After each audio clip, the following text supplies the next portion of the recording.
Wow. Thanks so much for that, Kunal. It really feels like it's not a black and white world, and it's not just likes, dislike. It's for you, it's about documenting and just kind of improving yourself more than trying to prove something on social media, which I think it's really interesting to see this side and have you share it here today. Now I want to move on to the next topic, which I think, we will talk a little bit about success and inheritance. I think it's quite a controversial topic that you spoke of, but obviously I want to understand more of the why today. So Kunal, obviously you are when I first met you at Search, you were one of the speakers that I think everyone could agree that you struck us as very deep, personal, yet I think someone who is fearless, if I could use that word. You're no stranger to failures or success. And last year, you ignited quite the fire debate between yourself and Pine CEO about the nature of success and inheritance, in which you said that success cannot be inherited, but it is a result of one's individual struggle.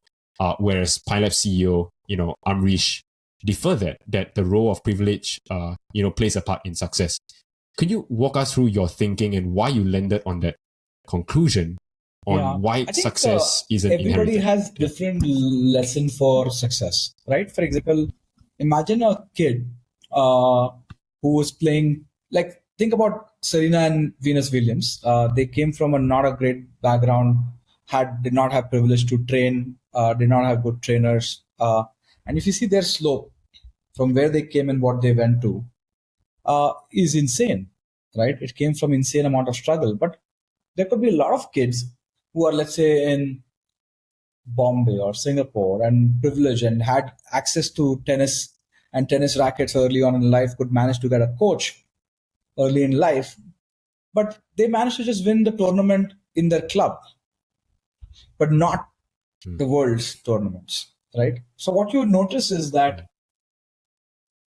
very rarely you see extreme success come from a good starting point, right? It is always relatively lower. So because people maintain their slope in life, right? If you're privileged, your slope is muted, right? Let's say I'm already good tennis club, I already have a coach, so this is what your slope is. But you'll see that, okay, let's do the analysis. Like, what percentage of the best players of tennis who have been ranked number 1 or 2 came from privilege? It'll be interesting to see that, right? Or what percent of the unicorn founders came from privilege? Or what percentage of most successful artists came from privilege? But you can say, hey, but there is an example of nepotism in, let's say, Bollywood, where kids of stars get a chance to be on the movies, right? But that's an interesting thing. But will they become an extraordinary actor just because they got the first movie easily because of their parents? Yes, they got a movie. That's great. But what percentage of the kids who are born through stars become successful? I don't think it's a huge number. Many of them are absolute failures because you can get lucky to be featured in a movie, to be consistent, to make 10 successful versions of that and make people absolutely love you for a long period of time is really hard. So I think a lot of time we forget that, and also it's what do we define as success? Because for many people, I don't know, getting a nice job and being able to buy a house and take care of their kids' education is success. And I'm not saying it's wrong, but everything is relative. But when you see an extreme success, you will see an extreme slope all the time. Wow. So it's the way you put it is that the slope continues the way that it has always been. So if your slope, it's always pretty smooth, it would just be pretty smooth. But if your slope is steep, then even while you're successful, it goes even steeper and you become even more successful, which, in the case you mentioned. Interesting nuance on slopes is life events play a big role on the direction of the slope or degree of the slope, right? Let's say you went through some journey, bad injury. Did the slope go down?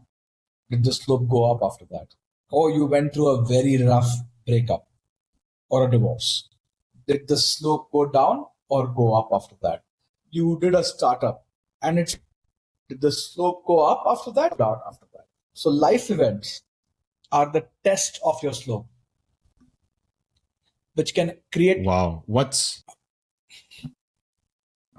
Yeah, go on. Sorry. No, I'm saying that's what creates this change slope degrees, right? So, and many people are, when they are privileged, they do not get gifted with life events where they can change their degree of slope. Wow. That is such a, I think, a powerful analogy that life events is where the inflection point of whether it goes deeper up or maybe it goes deeper down, right? And I could imagine for you, perhaps your family has sort of stepped that steeper in the sense upwards for you. I'm curious, what are these points personally in your life? Talking about these major points, if any you could share. It has to be some version of crisis for us. Like it was not having money, not even having to eat. I mean, the thing can give you basics of life. And I think what is the biggest curse of successful parents? Everything but the struggle that they had. In fact, they constantly work towards removing the struggle from their children's life. Let me put you in the best school. Let me get you the best coach. Let me make sure that you have a car to be dropped. And let me make sure you have great food. Let me make sure that you have all sorts of things. What they take away from their kids is the struggle which actually made that kid successful. That person successful, right? Themselves. And if they look back at their life, they would have lots of these examples on why they failed. And therefore, this classic joke about the parents saying that, oh, I had to struggle so much, climb mountains. But while it's a joke, it's the truth.